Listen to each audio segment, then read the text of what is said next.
Le crime organisé, un chiffre d'affaires mondial de 870 milliards de dollars, dont 320 milliards proviennent du trafic de drogue et 10% de la cocaïne exclusivement. La production de cocaïne s'articule autour de 3 pays, la Colombie, le Pérou et la Bolivie, qui produisent plus de 1350 tonnes de cocaïne pure chaque année, sur une superficie équivalente à plus de 219 000 terrains de football.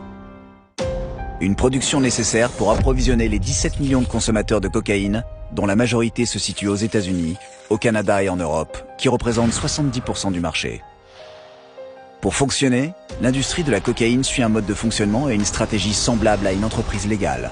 Une fois la plante de coca récoltée par les cocaleros, les paysans, puis transformée par les cocineros, les chimistes, c'est au tour de la distribution de prendre le relais, des grossistes, les narcotrafiquants, aux détaillants, les dealers.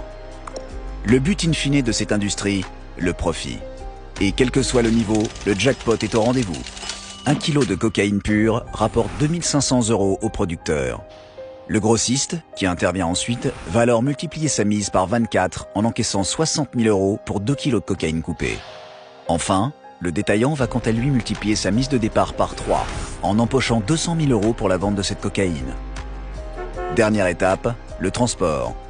Pour arriver sur les marchés consommateurs, les narcotrafiquants redoublent d'ingéniosité puisqu'ils affrètent des sous-marins. 30% de la cocaïne consommée aux États-Unis est transportée par ce biais. Même si le must en matière de transport reste l'utilisation des containers, quasi impossible à contrôler en totalité, 16 containers étant manipulés chaque seconde dans le monde. C'est pourquoi, même si 50% de la production mondiale de cocaïne est saisie, seul 1% de l'argent sale de ce trafic est confisqué. L'industrie de la cocaïne a encore de beaux jours devant elle.